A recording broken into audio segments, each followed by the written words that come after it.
নমস্কার বন্ধুরা, কেমন আছো তোমরা? আশা করছি ভালো আছো। আজকে একটা নতুন মিনি ব্লগ নিয়ে এসেছি। আজকে আমরা যাচ্ছি কিন্তু হলদিয়াতে যাচ্ছি, কারণ একটা ইনভিটেশনে 50 বছর বিবাহবার্ষিকী পালন, মানে আমার দিদির শ্বশুর শাশুড়ি 50 বছর বিবাহবার্ষিকী পালন। তো সকাল সকাল বেরিয়ে যাচ্ছি। তার মধ্যে আমাদের আজকের দিনে পড়েছিল এইচএস এর রেজাল্ট আউট যেহেতু পড়েছিল বলে আমরা সকালবেলা যেতে পারিনি, তাই জন্য একটু বেলা হয়ে গেছে যেতে। আর বিকেল তাই জন্য তাড়াতাড়ি বেরিয়ে পড়েছি। বাড়ির অর্ধেক জনই সকালবেলা চলে গেছে। দেন আমরা বাড়িতে পৌঁছে একটু কোল্ড ড্রিঙ্কস মিষ্টি খেয়ে দেন আমরা বেরিয়ে পড়েছি কিন্তু মানে যেখানে লজ, সেই লজে দেখতে পাচ্ছ মাসুমা মেসোমশাই, মানে আমার দিদির শ্বশুর শাশুড়ি, তাদেরই 50 বছর আজকে বিবাহবার্ষিকী পালন।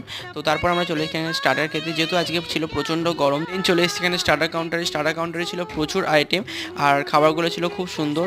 তারপর আমি এখানে সুন্দর সুন্দর মুহূর্তগুলো ক্যাপচার করছি, যেগুলো মানে স্মৃতি হয়ে থাকবে মুহূর্তগুলো।